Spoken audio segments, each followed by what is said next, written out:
vamos a estar leyendo el libro de Polémicas Feministas por Paloma Uria, Empar Pineda y Monserrat Oliván. Presentación. No pedimos a nuestro público que busque en este libro unidad o un cuerpo teórico acabado. Hemos reunido apuntes y reflexiones de distinto nivel, escritos para tratar de responder a diferentes interrogantes teóricas y políticas que se plantean en círculos feministas. Al publicarlos todos juntos nos proponemos aportar algunas pinceladas útiles para ir construyendo una teoría de la opresión de la mujer desde perspectivas teóricas marxistas y con una orientación política revolucionaria. No creemos que nuestras respuestas sean definitivas ni incuestionables, pero sí pensamos que pueden introducir alguna luz y señalar pistas para continuar avanzando en el debate teórico y político. Hemos dividido el libro en dos partes. En la primera reunimos los artículos en los que se abordan cuestiones teóricas y políticas sobre la opresión de la mujer. Así, en el primer artículo, escrito a partir de una comunicación presentada en las jornadas sobre el marxismo organizadas por el EMK siendo el movimiento comunista de Euskadi, en la primavera de 1983. Se responde a una preocupación muy extendida en círculos feministas y de izquierda. El materialismo histórico proporciona alguna indicación para profundizar en la relación entre los hombres y las mujeres, y por tanto, para abordar la presión de la mujer. Hemos tratado de responder a la cuestión reflexionando sobre algunos de los principios básicos del materialismo histórico, expuestos por Marx y Engels. El segundo artículo aborda el debate sobre el trabajo doméstico, que se mantuvo en el feminismo europeo y norteamericano en la década de los 70, dentro del feminismo socialista, y que resulta útil hoy para enmarcar nuestras opiniones sobre el papel del trabajo doméstico en la opresión de la mujer. Originalmente, este trabajo se habría preparado para las jornadas que los CAES, el Centro de Asesoramiento y Estudios Sindicales, de Euskadi organizaron en junio de 1984 sobre trabajo y clase obrera. El tercer artículo, La mujer y las clases sociales, aborda una polémica de actualidad permanente en el movimiento feminista, el significado político del antagonismo entre los hombres y las mujeres en la sociedad de clases. En relación con esta polémica, incluimos una crítica a las posiciones de Christine Delphi sobre esta situación. La segunda parte reúne artículos más antiguos sobre la historia del movimiento feminista del siglo XIX, publicados en el periódico Servir al Pueblo, escrito a raíz de la celebración del cincuentenario de la concesión del voto a las mujeres en 1981 y del interés que entonces se despertó por el movimiento sufragista. Incluimos también otros artículos ya publicados, pero que en nuestra opinión completan la visión histórica que pretendemos ofrecer. Somos conscientes de las lagunas e interrogantes que dejamos abiertos, así como de las cuestiones importantes que no hemos abordado. Ello nos anima a seguir trabajando en la investigación y en la práctica feminista con el objetivo de impulsar la lucha de la liberación de las mujeres hacia una sociedad sin explotación ni opresión. Capítulo 1. Materialismo histórico y familia.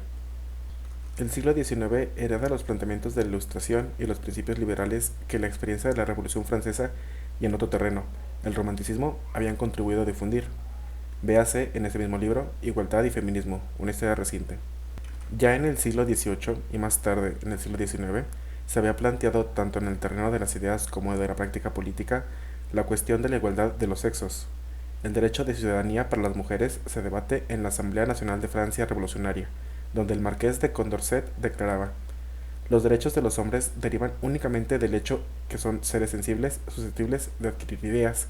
Por tanto, al tener las mujeres esas mismas cualidades, necesariamente deben disfrutar de idénticos derechos, y quien vote en contra del derecho de otro ser, sean cuales sean su religión, el color de piel o su sexo, renuncia a los suyos en ese preciso momento. Marqués de Condorcet apunta para un cuaderno histórico de los progresos del espíritu humano. Las propias mujeres, lanzadas a la lucha revolucionaria, reclamarán en justicia la extensión de los principios de igualdad y libertad para ellas mismas. Olimpia de Gouges redactó la Declaración de los Derechos de la Mujer y la Ciudadana, parafraseando el manifiesto revolucionario. Numerosas mujeres, agrupadas en los clubes de los desarrapados, exigirán también la igualdad. El siglo XIX es la época en la que la cuestión de la mujer se convierte en polémica y agitación. En 1792, Mary Wollstonecraft había escrito Vindicación de los Derechos de la Mujer, primer libro feminista escrito por una mujer, que llegó a convertirse en un símbolo del feminismo mundial. John Stuart Mill, defensor también de los derechos de la mujer, escribe una obra que tendrá gran influencia en el movimiento feminista decimonónico, La sujeción de la mujer, 1869, en el que subraya el carácter cultural de la llamada naturaleza femenina. Lo que ahora se llama naturaleza de la mujer es algo eminentemente artificial, resultado de una represión forzada en determinadas direcciones y de un estímulo antinatural en otras. El movimiento feminista despliega ya una importante actividad, especialmente en Gran Bretaña y los Estados Unidos, reivindicando igualdad ante la ley, derecho al voto, igualdad de oportunidades en la educación y comienza también a plantearse cuestiones laborales. La Declaración de Seneca Falls, Manifiesto del Feminismo Norteamericano, es de 1848, el mismo año de la publicación del Manifiesto Comunista. También el comienzo del siglo trae un desarrollo de los movimientos socialistas llamados más tarde utópicos. Owen, Fourier, en su crítica a la sociedad burguesa, denunciarán la familia como base de una sociedad injusta y fuente de desigualdades y prefigurarán fórmulas de convivencia que establecen relaciones diferentes entre los sexos. Owen, por ejemplo, califica el matrimonio de maldita institución, y Fourier dedica parte de su obra a denunciar la opresión de la mujer. Desde una perspectiva general, los adelantos sociales y los cambios de época se efectúan en virtud del progreso de la mujer hacia la libertad, y la decadencia del orden social se efectúa en virtud de la disminución de la libertad de la mujer. En este contexto, Marx y Engels recogen los planteamientos más positivos de su siglo y afirman rotundamente la igualdad de los sexos, al mismo tiempo que proclaman la abolición de la familia en la futura sociedad comunista. Denuncian la falacia del concepto burgués de igualdad y afirman que la verdadera igualdad entre los sexos habrá de pasar por la independencia económica de la mujer y por tanto por su incorporación al trabajo asalariado. El carácter particular del predominio del hombre sobre la mujer en la familia moderna, así como la necesidad y la manera de establecer una igualdad social efectiva de ambos, no se manifestarán con toda nitidez sino cuando el hombre y la mujer tengan, según la ley, derechos absolutamente iguales. Entonces se verá que la manumisión de la mujer exige como condición primera la reincorporación de todo el sexo femenino a la industria social, lo que a su vez requiere que se suprima la familia individual como unidad económica de la sociedad. August Bebel alude a los sufrimientos de las mujeres y a los privilegios masculinos incluso entre la clase obrera, aunque, en última instancia, mantenga una visión bastante tradicional sobre la mujer y su misión maternal. Veamos algunos párrafos de una de las obras que más ha influido en el movimiento socialista del siglo pasado en lo que a la cuestión de la mujer se refiere. La mayoría de los hombres no consideran a la mujer sino como un instrumento de placer y lucro, y repugna a sus preocupaciones al reconocerla igual en derecho. Para ello, la mujer debe ser sumisa, obediente, vivir confinada exclusivamente en el hogar y en todo lo demás que mande sin obstáculos. El rey de la creación, cuando más se someta y doble el cuello, más fama adquiere de sensata, honrada y virtuosa, aunque sucumba bajo el peso de los dolores físicos y morales que son la consecuencia de su situación de oprimida. Al hombre le agrada y satisface esta situación y saca de ella ventaja, place a su orgullo, a su egoísmo y a su interés representar el papel del más fuerte y del amo, y como todos los déspotas, difícilmente se deja influir por los dictados de la razón.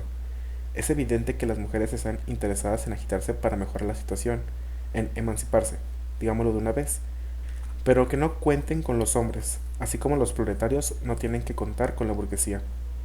Qué pronto se olvidaron estas palabras si es que alguna vez fueron comprendidas. Los planteamientos anteriores, sin embargo, no superan los ya avanzados por personajes liberales o por algunos de los socialistas utópicos. Nuestro interés en este escrito se dirige más bien hacia aquellos textos de los que podemos extraer alguna observación útil, algún instrumento teórico que pueda servir para avanzar en el análisis científico de la opresión de la mujer. Y en este campo, no es mucho lo que encontramos en Marx y en Engels, si lo que buscamos son análisis específicos y globales. No obstante, hay un punto de partida de inmenso valor, que es el haber roto con el pensamiento idealista y con el materialismo no dialéctico, y haber proporcionado instrumentos teóricos para el análisis científico de las sociedades humanas.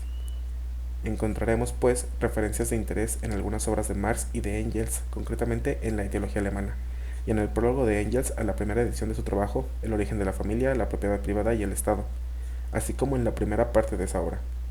En ellas se exponen los principios del materialismo histórico y en la segunda se aborda directamente el estudio de la organización familiar y la relación entre los sexos.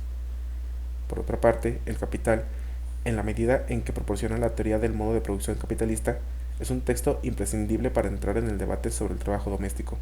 De ello trataremos en otro artículo. Las investigaciones de juventud de Engels, expuestas en La situación de la clase obrera en Inglaterra, aportan numerosos datos sobre el trabajo de las mujeres y la situación de las familias obreras en el auge de la revolución industrial, datos que, a su vez, sirven de apoyo para algunos de los capítulos históricos de El Capital. Y poco más podemos destacar a no ser alguna referencia de pasada, como la explicación de la consigna sobre la abolición de la familia contenida en el Manifiesto Comunista.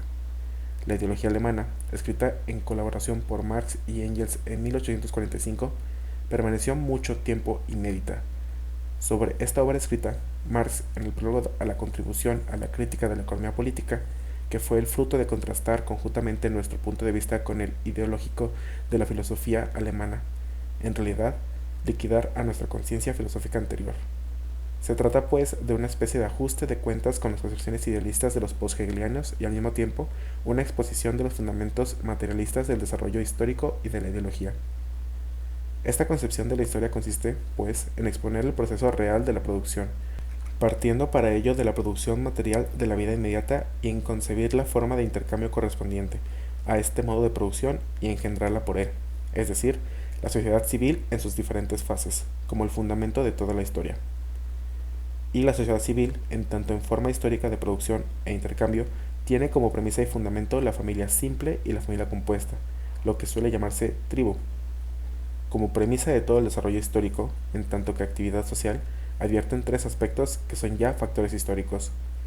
El primer factor es la producción de la vida material misma, es decir, la producción de los medios indispensables para la satisfacción de las necesidades vitales, tales como comer, beber, vestirse. El segundo aspecto es la creación de nuevas necesidades derivadas de lo anterior, y el tercer factor histórico que interviene en el desarrollo de las sociedades humanas es la relación entre los hombres y las mujeres para la procreación, y por tanto la familia y las relaciones sociales que en ellas se establecen. Esta familia, que al principio constituye la única relación social, más tarde, cuando las necesidades, al multiplicarse, crean nuevas relaciones sociales y a su vez, al aumentar el censo humano, brotan nuevas necesidades, pasa a ser una relación secundaria y tiene por tanto que tratarse de desarrollarse con arreglo a los datos empíricos existentes y no ajustándose al concepto de la familia misma. Con el desarrollo de la producción, el aumento de las necesidades y el crecimiento de la población, aparece la división del trabajo. En un primer momento, la división del trabajo a que se refieren Marx y Engels parece consistir en un simple reparto de tareas en función de las necesidades de meras coincidencias o un reparto introducido de un modo natural en atención a condiciones físicas o diferencias sexuales. De este modo se desarrolla la división del trabajo que originariamente no pasaba de la división del trabajo en el acto sexual y más tarde de una división del trabajo introducida de un modo natural en atención a los dotes físicos, por ejemplo la fuerza corporal, las necesidades, las coincidencias fortuitas, etcétera, etcétera.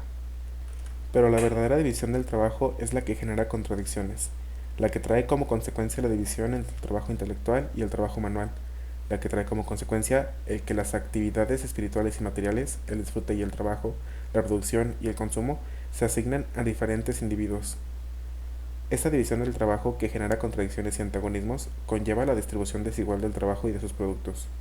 Con la división del trabajo, que lleva implícitas todas estas contradicciones y que descansa, a su vez, sobre la división natural del trabajo en el seno de las familias y en la división de la sociedad en diversas familias contrapuestas, se da, al mismo tiempo, la distribución y concretamente la distribución desigual, tanto cuantitativamente como cualitativamente, del trabajo y de sus productos, es decir, la propiedad, cuyo primer germen, cuya forma inicial se contiene ya en la familia donde la mujer y los hijos son esclavos del marido. La esclavitud, todavía muy rudimentaria, ciertamente latente en la familia, es la primera forma de propiedad, que, por lo demás, ya aquí corresponde perfectamente a la definición de los modernos economistas, según la cual es el derecho a disponer de la fuerza del trabajo de otros. Por lo tanto, división del trabajo y propiedad privada son términos idénticos. Uno de ellos dice, referido a la esclavitud, lo mismo que el otro, referido a la producción de ésta. Hemos copiado los párrafos anteriores porque creemos que dejan claro que la división del trabajo procede de la propiedad y de la distribución desigual de los productos del trabajo. Sin embargo, algunas de las frases anteriores, tomadas fuera de contexto, han servido para abonar tesis del tipo biologista o naturalista dentro de la teoría feminista, puesto que se habla de la división del trabajo en el acto sexual. Se refiere, evidentemente, a la procreación, o división natural del trabajo en el seno de la familia. Ciertamente, estas frases se prestan a confusión, porque si se refiere al hecho de parir, no parece que se pueda hablar de división del trabajo, sino, como señala Celia Amorós, de una diferencia en las funciones reproductoras que corresponden respectivamente al macho y a la hembra de la especie humana, como ocurre en otras especies de mamíferos, hecho determinado por la propia biología. Si se refieren a algo más que la mera reproducción biológica, ya no se puede hablar de una división natural, sino social. En El origen de la familia, de Engels, hay otra frase, muy citada en la literatura feminista, de resonancias naturalistas. Refiriéndose a la ideología alemana, Engels escribe, En un viejo manuscrito inédito, redactado en 1846 por Marx y por mí, encuentro esta frase: la primera división del trabajo es la que se hizo entre el hombre y la mujer para la procreación de los hijos. Ya hemos comentado el sentido de este párrafo en la ideología alemana, pero además, cuando Engels recuerda esta frase, está hablando de la monogamia, no de las familias primitivas. Y pocas líneas antes había escrito: la monogamia fue la primera forma de familia que no se basaba en condiciones naturales, sino económicas, y concretamente en el triunfo de la propiedad privada sobre la propiedad común primitiva, originada espontáneamente.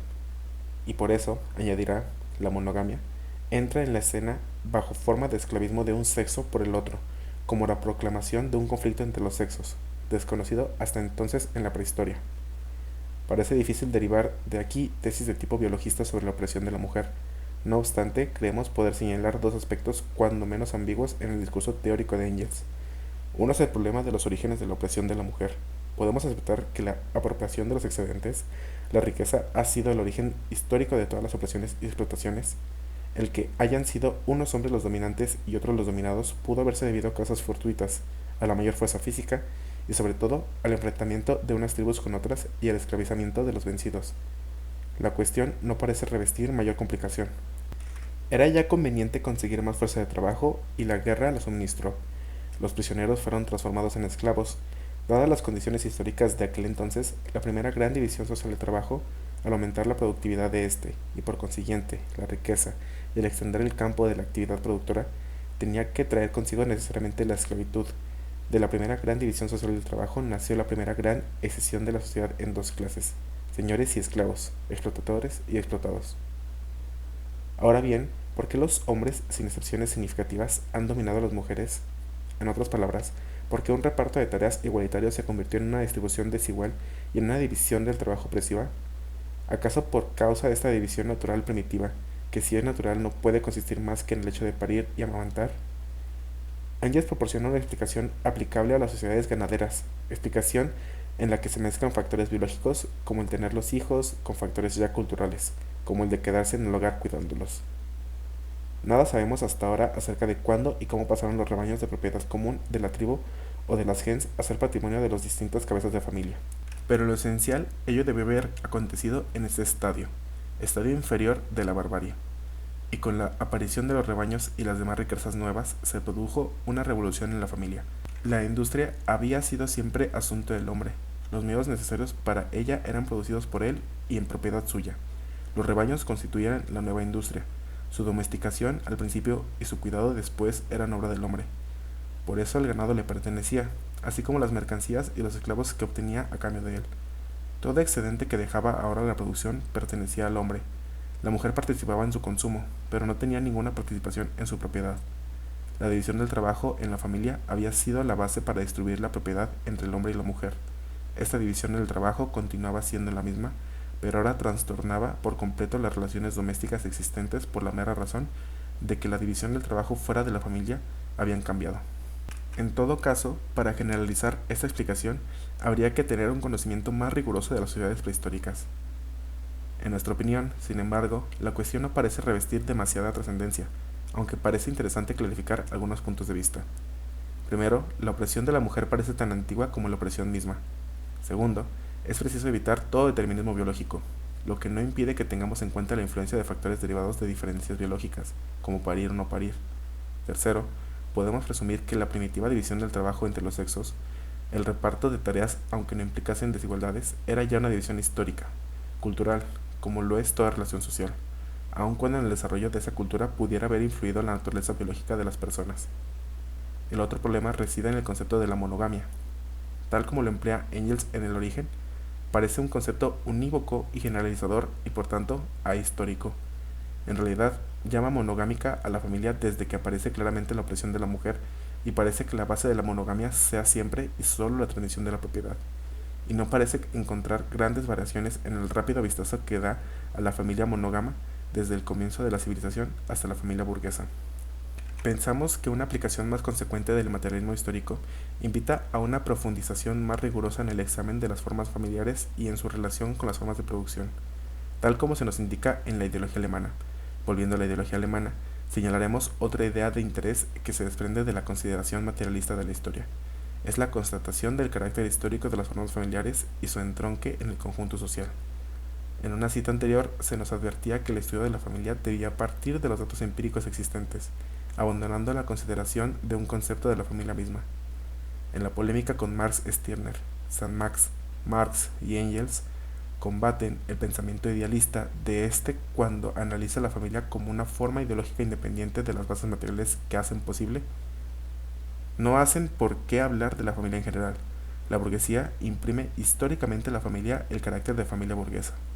Y así, la familia persiste a pesar de los repetidos nuncios de disolución, porque su existencia está impuesta como una necesidad por un entronque con el modo de producción, independientemente de la voluntad de la sociedad burguesa. Todo el texto reviste gran interés pues reproduce, de alguna manera, una polémica de actualidad, la posible desaparición de la familia y o la opresión de la mujer en la sociedad capitalista. En un párrafo muy citado en el prólogo de Engels en su obra El origen de la familia, se resume la concepción materialista de la historia expuesta en la ideología alemana.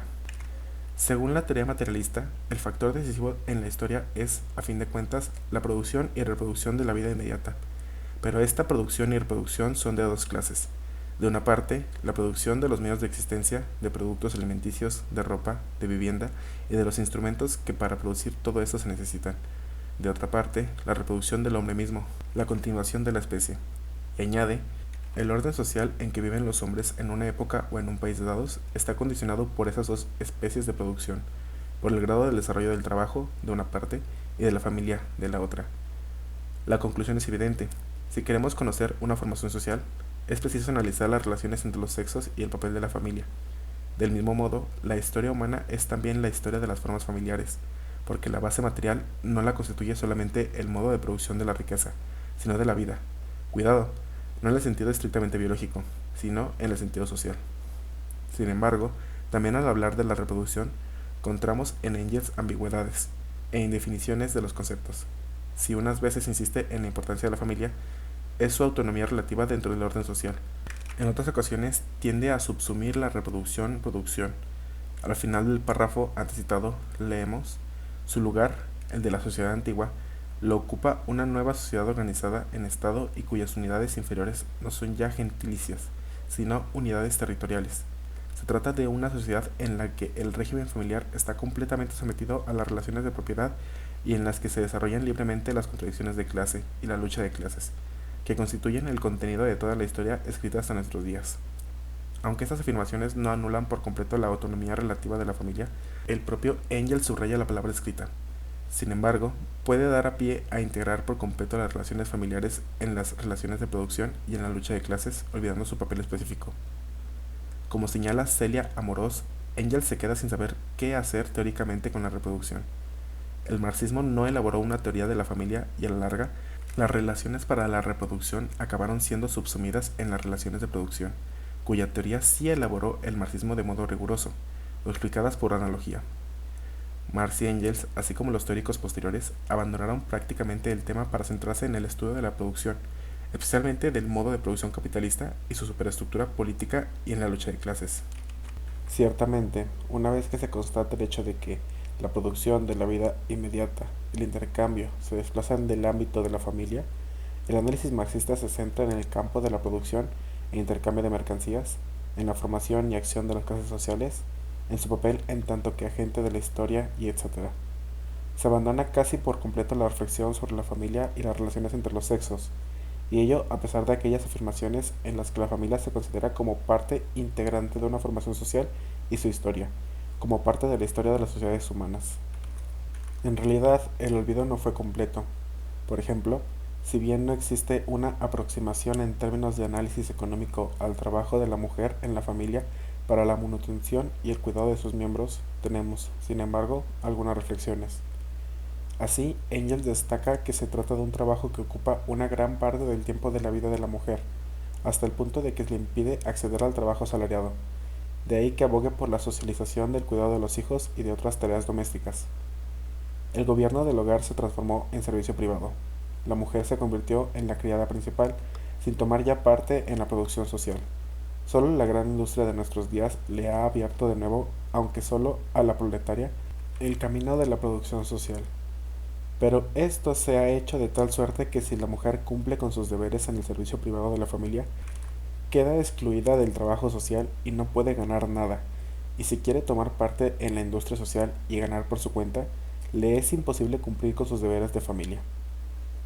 En El Capital encontramos alguna referencia al trabajo de la mujer en el cuidado de la familia, una valoración en términos monetarios de ese trabajo en el caso de que lo desempeñe una sustituta, no el ama de casa, con la consiguiente repercusión en los ingresos familiares, y la definición del valor de la fuerza de trabajo. Sobre ello volveremos en un artículo próximo. Se trata en cualquier caso de apuntes insuficientes, por lo que el análisis del papel del trabajo doméstico en la sociedad capitalista en términos marxistas es una de las tareas que ocupa la investigación y elaboración del feminismo marxista contemporáneo. Por lo demás, en el origen de la familia, y dejando a un lado el entusiasmo que en el autor suscitaron las investigaciones de Morgan, se desarrollarán algunas cuestiones de interés. Se establece que las relaciones entre los sexos en la familia son relaciones de conflicto, de antagonismo, de opresión de las mujeres por los hombres. Hablando de la monogamia, Engels dirá que entra en escena bajo la formación del esclavizamiento de un sexo por el otro, con la proclamación de un conflicto entre los sexos desconocido hasta entonces en la prehistoria, y afirma que el conflicto entre los sexos en la monogamia prefigura la naturaleza de las contradicciones y de los antagonismos de la sociedad de clases. La monogamia es la forma celular de la sociedad civilizada en la cual podemos estudiar ya la naturaleza de las contradicciones y de los antagonismos que alcanzan su pleno desarrollo en esa sociedad. Pero apenas profundiza en el carácter de este antagonismo y precisamente por la ausencia de una autoridad de la familia se limita a establecer comparaciones. El hombre es, en la familia, el burgués, la mujer representa en ella el proletario. Por otra parte, la explicación que ofrece para fundamentar la familia burguesa no parece satisfactoria. Se trata de la necesidad de asegurar hijos legítimos para transmitir la propiedad. La familia monogámica se funda en el predominio del hombre. Su fin expreso es el de procrear hijos cuya paternidad sea indiscutible, y esa paternidad indiscutible se exige porque los hijos, en calidad de herederos directos, han de entrar un día en posesión de los bienes de su padre. De este modo se relaciona la familia con la propiedad privada y se justifica su razón de ser en la sociedad capitalista. Sin embargo, y sin pretender negar la influencia de factores económicos en la existencia de la familia y en la forma que adopta en la sociedad de clases, nos parece una explicación a todas luces insuficiente. Además, desde un punto de vista objetivo, es decir, al margen de los deseos de cada capitalista individual, no parece que la familia sea la única, ni siquiera la principal vía de transmisión y concentración del capital en la sociedad capitalista contemporánea. Este punto de vista de Engels es, por otra parte, coherente con el análisis que se hace y que Marx comparte de la familia en la clase obrera. Al ser la transmisión de la propiedad la base de la familia en la sociedad burguesa, y al ser el trabajo asalariado la vía para la emancipación de la mujer, es fácil deducir de aquí la disolución de la familia entre el proletariado. Por una parte, porque carece de propiedad para transmitir, y por otra, porque la incorporación masiva de las mujeres al trabajo en la industria fue un fenómeno característico de la revolución industrial en Inglaterra, en los años que Marx y Engels la estudiaron. Aquí, en el proletariado, faltan por completo los bienes de fortuna, para cuya conservación y transmisión por herencia fueron instituidos precisamente la monogamia y el dominio del hombre, y por ello, aquí también falta todo motivo para establecer la supremacía masculina. Y en el Manifiesto Comunista, las declamaciones burguesas sobre la familia y la educación, sobre los dulces lazos que unen a los padres con sus hijos, resultan más repugnantes a medida que la gran industria destruye todo vínculo de familia para el proletariado y transforma a los niños en simples artículos de comercio, en simples instrumentos de trabajo. De acuerdo con los datos que Engels maneja en la situación de la clase obrera en Inglaterra y con los que Marx recoge en El Capital, el acceso de la mujer al trabajo industrial se dio en proporciones semejantes y aún superiores que el de los hombres, sin gran diferenciación cualitativa en los empleos, y ello apareció como una tendencia irreversible. De los 419.560 obreros industriales del Imperio Británico en 1839, 192.887, es decir, casi la mitad, eran de menos de 18 años, y 242.296 de sexo femenino. En las fábricas de algodón, el 54 y un cuarto. En las fábricas de lana, el 69 y un medio.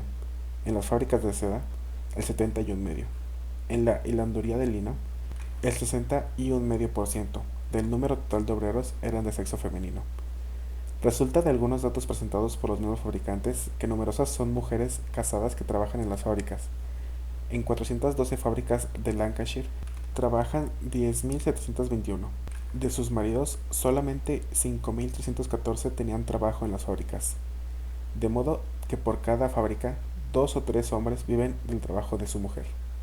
Por otra parte, y desde un punto de vista teórico, Marx había establecido el analizar el carácter del capital, que éste demanda trabajo indiferenciado, fuerza de trabajo en general. Por lo que respecta a la clase obrera, las diferencias de edad y sexo pierden toda significación social. No hay más que instrumentos de trabajo, cuyo coste varía según la edad y el sexo. Las diferencias o discriminaciones dependerán, pues, del grado de explotación, pero no del carácter cualitativo del trabajo realizado. Las relaciones de opresión que se dan en la familia obrera y que tanto Marx como Engels reconocen son vistas como reminiscencias de la ideología burguesa, atavismos que carecen de base material. La familia está en vías de extinción entre el proletariado. Además, sobre todo desde que la gran industria ha arrancado del hogar a la mujer para arrojarla al mercado de trabajo y a la fábrica, convirtiéndola bastante a menudo en el sostén de la casa, han quedado desprovistos de toda base los últimos restos de la supremacía del hombre en el hogar del proletario, excepto, quizás, cierta brutalidad para con las mujeres, muy arraigada desde el establecimiento de la monogamia. La desaparición de la familia se presenta, entonces, como una necesidad histórica de la supresión de la propiedad privada de los medios de producción y de la liberación de las fuerzas productivas que ha de proporcionar el trabajo suficiente. Y por esta vía, la liberación de la mujer queda sumida mecánicamente en la revolución socialista, incluida sin ninguna especificidad en la lucha de clases. La experiencia, huelga decirlo, ha demostrado los aspectos erróneos de esas tesis. Si bien es cierto que en los momentos álgidos de la industrialización en Inglaterra y en algunos otros países, la incorporación de la mujer al trabajo modificó durante algún tiempo las relaciones familiares en la clase obrera industrial en formación. No es menos cierto que las mujeres regresaron al hogar, con la paulatina extensión del cerrero familiar, y la familia se recompuso entre la clase obrera a semejanza del modelo familiar de la burguesía. La reincorporación posterior de las mujeres al trabajo fuera del hogar se realizó siempre salvaguardando en lo posible la estabilidad de las familias, a una costa de la doble jornada para las mujeres, con la promulgación de leyes proteccionistas, la extensión del trabajo a domicilio o a tiempo parcial, y en el mejor de los casos, con la creación de servicios sociales, todo ello unido a las conquistas obreras, especialmente la disminución de la jornada laboral y la mejora de las condiciones físicas del trabajo. Por otra parte, la división del trabajo en función del sexo se proyectó al trabajo asalariado, y no solo en lo que se refiere al grado de explotación, sino en la segregación de los empleos, división basada en factores más complejos: poder, importancia social, reproducción del papel de la mujer en la familia, y se impuso una consideración del trabajo de la mujer como subsidiario del trabajo del marido y, o, en cierta medida, como una necesidad contradictoria con su verdadero papel en la familia. Hoy podemos contemplar este proceso como un perjuicio para las mujeres y para la clase obrera en su conjunto. Para las mujeres, porque perdieron la oportunidad de liberarse de la opresión familiar, de situarse en mejores condiciones para luchar contra su discriminación. Para la clase obrera, porque pudo haberse construido una clase más fuerte, más numerosa, más unida, y sin embargo, se creó la división a costa de la opresión y discriminación de las mujeres. Sería ingenuo, no obstante, atribuir la derrota a la acción exclusiva de la burguesía en defensa de los intereses capitalistas o únicamente a los intereses egoístas de los hombres proletarios, en una especie de conspiración antifemenina. El proceso parece mucho más complejo. El capitalista no tenía por qué rechazar la mano de obra femenina o preferir la masculina. En realidad, más bien parecía lo contrario: menores salarios, mano de obra más dócil. Como señala Marx en El Capital, podía, por su parte, extraer más cantidad de plusvalía y valorizar más su capital de 4 jornadas de trabajo, marido, mujer e hijos, que de una, el marido, aunque el volumen de los salarios fuese mayor. Ahora bien, lo que estaba en juego, y así lo vieron los representantes de la burguesía, era la propia supervivencia de la familia obrera, y por tanto, la reproducción física de los trabajadores.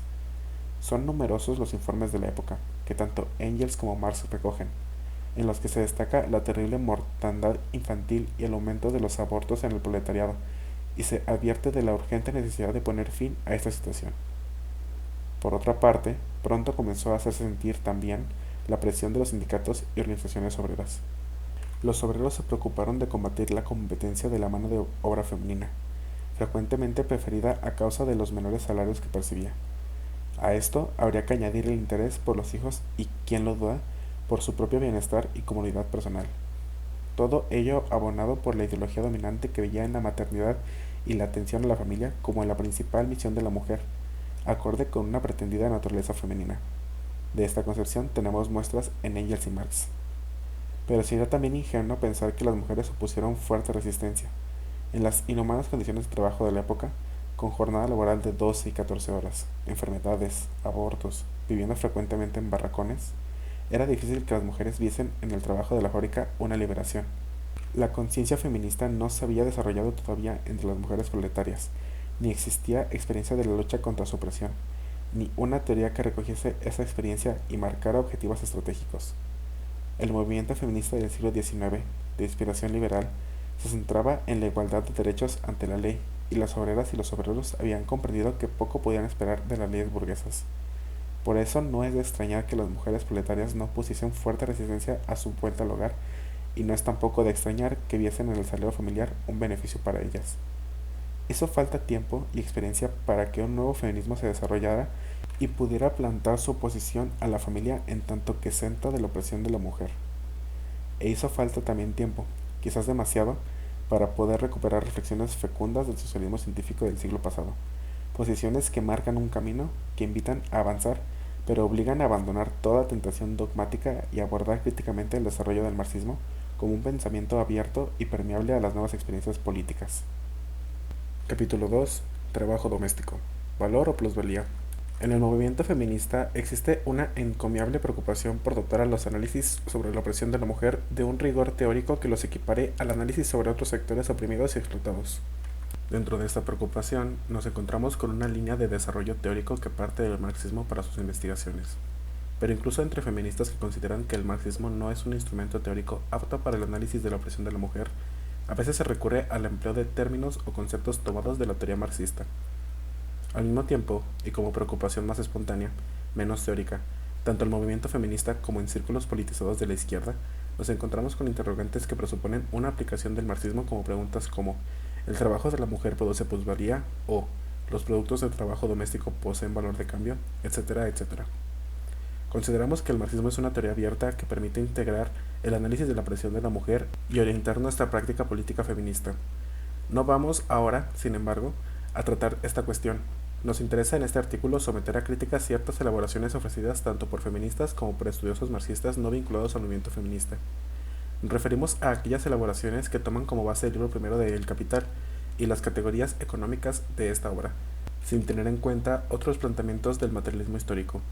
Es este alcance de este texto marxista y olvidando, en cambio, línea de elaboración, la que lleva a algunas feministas no marxistas a fundar parte de sus teorías en una mimética implicación de las categorías económicas que Marx conceptualizaba en su obra. Nos vamos a atrever a apuntar algunas consideraciones sobre El Capital, no por menos sabidas, menos olvidadas. El Capital es el fruto de casi 20 años de investigación y estudio, de los que son buena prueba los Grundrisse de 1857. Investigaciones sobre economía política en las que Marx se propone la crítica de la economía política burguesa. Marx se sumerge en los entresijos de la economía política de la época para desbaratarla, para elaborar quizás la antieconomía. Su propósito, como afirma en 1844, es continuar con el análisis de otros aspectos de la sociedad, la política, la moral, el derecho, pero la labor que se había propuesto la absorbe de tal modo que la investigación económica le ocupa durante largos años. El resultado de este trabajo es, en carta de Marx a La Salle, una crítica de las categorías económicas del sistema de la economía burguesa, presentado críticamente.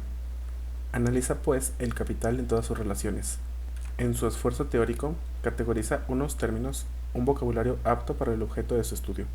Penetra en las categorías de la economía burguesa, las desmenuza, desvela sus mitificaciones, valor, capital, trabajo, dinero, muestra las leyes que rigen el funcionamiento del capital y presenta un modelo, el modo de producción capitalista, altamente conceptualizado y abstracto. Necesariamente, lo económico aparece aislado por este proceso de abstracción del resto de la formación social, pero no olvidemos que posteriormente pretendía abordar otros aspectos de la realidad social y mostrar todas sus conexiones. El capital es un estudio del funcionamiento del capital, no del capitalismo. no de la compleja sociedad burguesa. Por eso, después de la muerte de Marx, Engels advierte del peligro de que el marxismo quede aprisionado en lo económico. Haré pues, sucesivamente, en folletos distintos e independientes, la crítica del derecho, de la moral, de la política, y trataré por último de exponer en un trabajo especial la conexión de todo, la relación de las distintas partes entre sí, así como la crítica de la elaboración especulativa de aquel material. Por esta razón, en el presente escrito solo se toca la conexión de la economía política con el Estado, el derecho, la moral, la vida civil, etc., en la medida en que la economía política misma, exprofeso, toca estas cuestiones. Karl Marx, Manuscritos, Economía y Filosofía. El libro primero de El Capital se inicia con el estudio de la mercancía, tal como se presenta en el modo de producción capitalista, y la razón de este comienzo la expone Marx en el prólogo a la primera edición alemana. En la sociedad burguesa actual, la forma mercancía del producto del trabajo o la forma valor de la mercancía es la forma económica celular. En el proceso de producción y circulación de mercancía se descubre el mecanismo por el cual el dinero se convierte en capital, y solo en este contexto tienen sentido categorías que son económicas y no morales, como valor, plusvalía, trabajo productivo. En la lógica de el capital, descubrir la diferencia, por ejemplo, entre trabajo necesario y trabajo excedente resulta pertinente porque aplica la producción de valor añadido y, por tanto, la diferencia entre D y D', la transformación de dinero en capital. Y así cada categoría nos lleva a dar un paso más en el desentrañamiento de los mecanismos de funcionamiento del capital.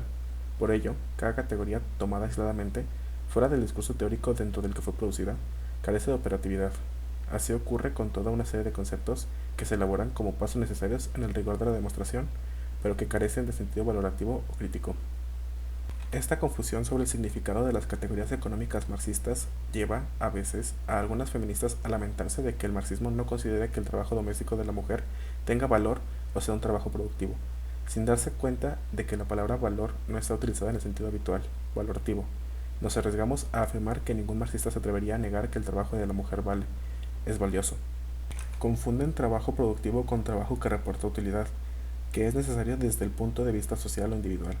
Olvidan a Marx cuando afirma, con cierta ironía, que ser trabajador productivo no es, pues, ninguna fortuna, sino mala suerte. Lo que queremos decir, simplemente, con esta larga introducción, es que no parece legítimo, en una elaboración teórica, aplicar conceptos producidos para un objeto de estudio a otro objeto diferente. Porque, ¿qué sentido tiene decidir si el trabajo de la mujer en el hogar genera o no valor, en el sentido estricto que Marx da el término? ¿A dónde nos puede llevar si no estamos analizando la producción y circulación de mercancías en la producción capitalista? Bien es cierto que podemos hacerlo desde el modo de analogía. De hecho, el propio Marx recurre a ejemplos fuera del modo de producción capitalista para aclarar algún concepto. Podremos entonces afirmar, por analogía, que los productos del trabajo de la mujer en el hogar encierran valor, pues cumplen los requisitos que Marx señala. Son objetos útiles y representan trabajo humano materializado. Pero poco más podemos avanzar. Ya no podemos medir el valor de dichos productos, puesto que no entran en relación de cambio con otros productos, están fuera de la circulación capitalista de mercancías y no adoptan la forma de valor. Si aceptásemos la hipótesis de que el marido los compra y por tanto se realiza un intercambio, vemos enseguida que no se trata de un intercambio semejante a la circulación capitalista de mercancías, no es de MD', y por tanto no podemos descubrir valor añadido, porque el marido no cambia de nuevo los productos por dinero, sino que los consume.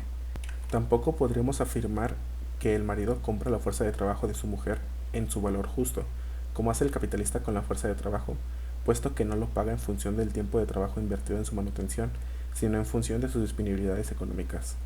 ¿Y cómo aplicar el concepto de tiempo de trabajo socialmente necesario, indispensable para medir el valor de cambio en la circulación capitalista de mercancías? ¿Cómo descubrir el valor de la fuerza de trabajo de la mujer si ésta no la vende en el mercado, si la mujer no enfrenta al comprador como persona libre que solo su fuerza de trabajo? En realidad, podríamos intentar seguir operando por analogía o por aproximación, tratando de adaptar el rígido corsés de las categorías económicas, pero no podríamos hacerlo sin desvirtuar dichas categorías, haciéndolas irreconocibles o obligándolas a significar cosas diferentes. Hay, sin embargo, un aspecto de la cuestión que presenta problemas teóricos algo diferentes, y que parece tener una relación más directa con la producción capitalista de mercancías y por tanto con la teoría del valor. Se trata del análisis del valor de la fuerza de trabajo del obrero. Este valor se mide, nos permitimos recordar, en función del tiempo de trabajo socialmente necesario para su reproducción, lo mismo que el de cualquier otra mercancía. Marx simplifica la cuestión operando como si los medios de subsistencia del trabajador fuesen solamente mercancías adquiridas en el mercado y por tanto con un valor cuantificable, en función del tiempo de trabajo socialmente necesario para su producción. Marx no podría desconocer el papel de la mujer del obrero en la producción de los medios necesarios para la manutención de su marido. De hecho, tenemos algunas referencias circunstanciales, pero no necesitó tomarlo en consideración para el rigor de su teoría. No olvidemos el grado de abstracción en el que se sitúa. Le basta con establecer la diferencia entre el valor de la fuerza de trabajo de el valor que puede crear, la diferencia entre el trabajo necesario y trabajo excedente, y con señalar, en todo caso, que el valor de la fuerza de trabajo depende de las circunstancias sociales, del grado de civilización, etc.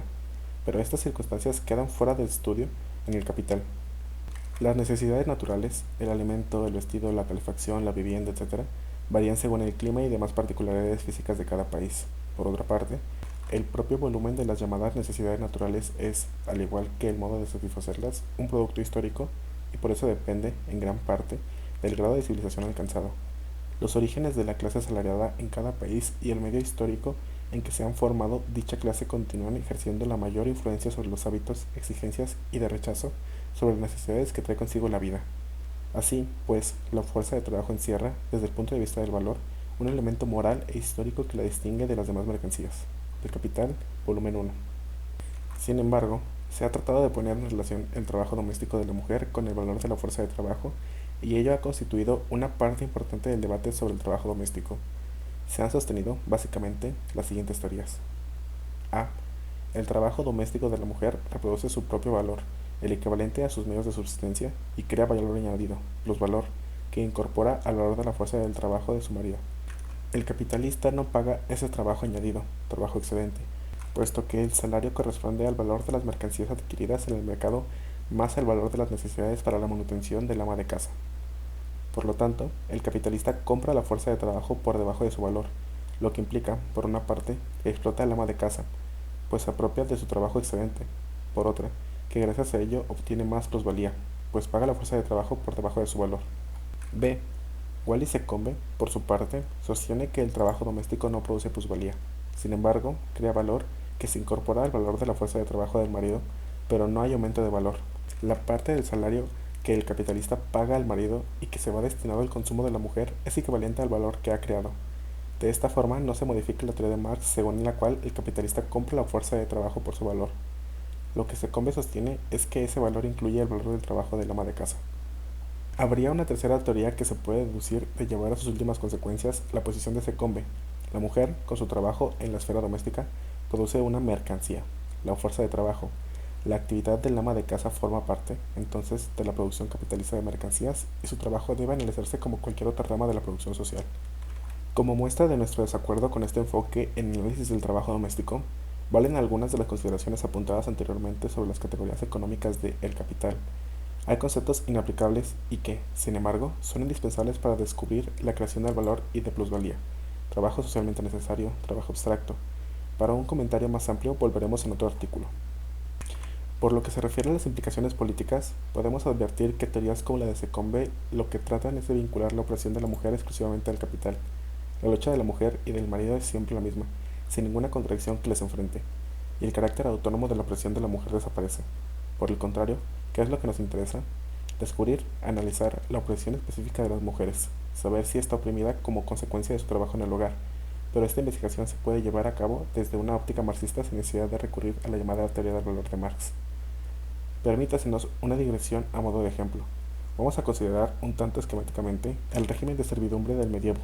El siervo está explotado, y no hace falta hablar de plusvalía para demostrarlo. ¿Por qué? Porque su explotación es evidente. No está enmascarada, está, eso sí, justificada por mecanismos ideológicos y se sostiene sobre mecanismos jurídicos, lazos feudales y sobre la fuerza del poderoso. El señor se apropia directamente del fruto del trabajo del siervo, de los productos de la tierra que éste cultiva, de los excedentes de su trabajo. Esos productos no se intercambian por nada material, pero, a cambio, se le ofrece protección. El siervo no es libre para elegir o modificar su situación, está unido a la gleba. No es preciso una investigación profunda para descubrir su explotación. No es necesario saber si su trabajo produce valor o plusvalor. Es evidente que su trabajo produce riqueza, bienes materiales, que pasan a manos de su señor y que éste consume o intercambia por otros productos. La riqueza consiste, mientras el dinero no haga su aparición de forma importante en la acumulación de productos de la tierra para el consumo y mantenimiento de tropas, etc., es un sistema económico transparente basado en el trabajo del campesinado y en la más absoluta desigualdad jurídica y social. La riqueza procede de la tierra y del trabajo por transformarla y extraer de ella bienes de consumo. En la sociedad capitalista, las cosas no están ya tan claras. ¿De dónde procede la riqueza, el beneficio? Del capital, dirán los economistas burgueses. ¿Cómo sostener que el obrero está explotado si recibe el pago de su trabajo? Ni las materias primas ni los instrumentos de trabajo le pertenecen, solo su actividad, y ésta se les paga. Su explotación puede consistir en que se les paga poco. Se trata, entonces, de exigir que se les pague más. Por otra parte, el contrato social se establece libremente, entre personas libres que tienen los mismos derechos ante la ley. Y aquí es donde entra el análisis marxista del modo de producción capitalista. Es preciso desvelar este aparente reino de la justicia y de la igualdad. No se trata de exigir mayores salarios, sino de descubrir de dónde procede la riqueza social, cómo se transforma el dinero en capital, y de ahí la importancia del concepto marxista de valor y la distinción entre trabajo y fuerza de trabajo como creadora del valor. De ahí el concepto de plusvalía como fuente de valorización del capital. Volvamos ahora al ama de casa. Podemos establecer comparaciones, ver semejanzas y diferencias entre el trabajo doméstico de la mujer y el trabajo del obrero o del siervo.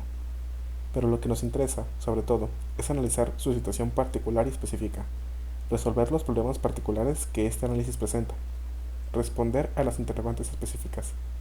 ¿Quién se beneficia del trabajo de la mujer? ¿Recibe o no alguna paga por su trabajo? Si hay intercambio, ¿se trata de un intercambio desigual? ¿Es libre ante la ley o en la práctica para realizar o no ese trabajo? ¿Qué papel juega el matrimonio?